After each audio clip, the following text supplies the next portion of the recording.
অনেকদিন পর আবার আদিবাসী তেল অর্ডার করে নিলাম। তো চলো ভিডিওটা শুরু থেকে শুরু করা যাক। তো হাই সবাইকে, কেমন আছো তোমরা সবাই? তোমরা তো জানো আমি ভালো নেই, তার কারণগুলো নিশ্চয়ই জানো। অনেকেই ভিডিও দেখে নিয়েছো, আগের ভিডিওগুলো। অনেকটাই প্রবলেমে ছিলাম এই 2-3 দিন ধরে। তারপরে সবার কমেন্ট পেয়ে আমি অনেকটাই খুশি হয়ে গেছি।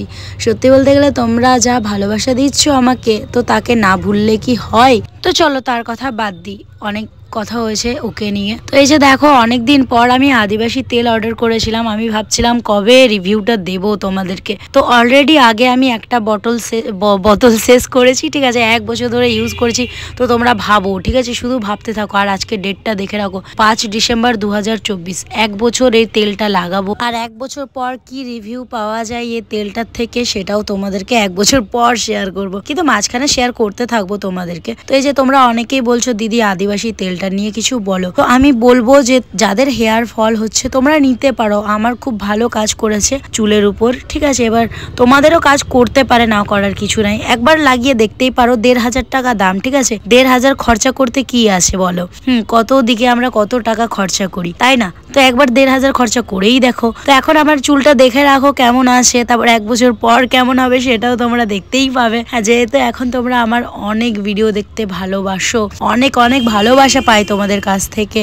1 বছর আগে যখন তেলটা অর্ডার করেছিলাম তখন এই তেলটার গন্ধটা প্রায় ওই আচার আছে না, আচার গন্ধ বেরোচ্ছিল। আর আজকে এই তেলটার মধ্যে একটু নারকেলও গন্ধ বেরোচ্ছে। যেমন নারকেল তেল হয় না, নর্মাল নারকেল তেল, সে তেলগুলোর মতো গন্ধ বেরোচ্ছে। আর আচারও একটু গন্ধ লাগছে। তো ফ্লিপকার্ট আর মিশো, অ্যামাজন এই ওয়েবসাইট থেকে তোমরা যদি অর্ডার করো এই তেলটা, তো ওগুলো না ফেক আছে। আমি ইউটিউবে অনেক ভিডিও দেখেছি, তাদের রিভিউতে এতটা ঘন হয় না তেলটা, ঠিক আছে। ফ্লিপকার্ট, অ্যামাজন, মিশো এসব না ডুপ্লিকেট দেয় তেলটা।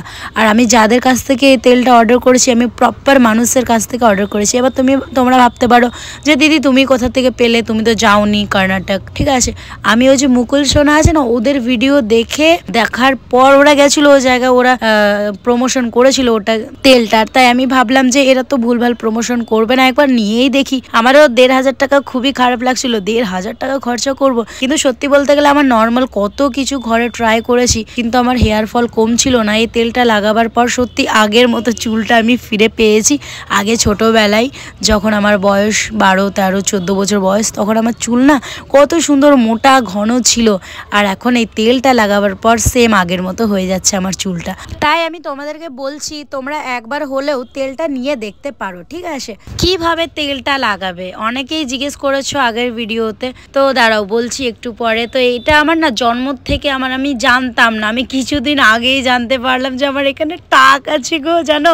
দেখো কেমন লাগছে দেখতে, বাজে। ভগবান আমাকে চুল দিয়েছে, শুধু পিছন দিকে চুল দিয়েছে, সামনের এত বড় টাক, তারপরে এখানেও আবার ফাঁকা। তো আমি এখানে লাগিয়ে দেখছি, ভাবছি দেখা যায় 1 বছর লাগাবো, এখানে কি চুল বেরোবে? আমার তো মনে হয় না চুল বেরোবে, যেহেতু জন্ম থেকে এরকম না, তাই বেরোবে না। তো চুলটা না ভালো করে স্ক্যাল্পে লাগবে। এই চুলেও লাগাতে পারো, কিন্তু আমি বেশি করে স্ক্যাল্পে লাগাই। তারপর হাতের মধ্যে অনেকটাই তেল লেগে থাকে, সেই হাতের তেলটাও আমি লাগিয়ে দিই। তো 3-4 বার আমি চুলে তেলটা নিলাম, তো লাগানো হয়ে গেল, ঢাকনা লাগিয়ে রেখে দিলাম। এই যে দেখো, শুধু স্ক্যাল্পে ভালো করে স্ক্যাল্পের মধ্যে ম্যাসাজ করবে, ঠিক আছে। তেলটা লাগাবার টাইমে ভালো করে ম্যাসাজ করার পর চিরুনি দিয়ে আর চুলটা আঁচড়াবে না। অনেকেই এটা জানো, অনেকের ভিডিওতে হয়তো দেখেছো তোমরা, যে তেল লাগাবার পর চুলটা কেউ আঁচড়ায় না। আমি এভাবেই এখন বাঁধি, ঠিক আছে। যত দিন যাচ্ছে, যত ভিডিও দেখছি, তত অভিজ্ঞতা হচ্ছে, তত জানতে পারছি। তো হাতটা অনেকটাই তেল ছিল, তো বেনি করছিলাম। তারপর দেখছি আমার চুলটাও এখানে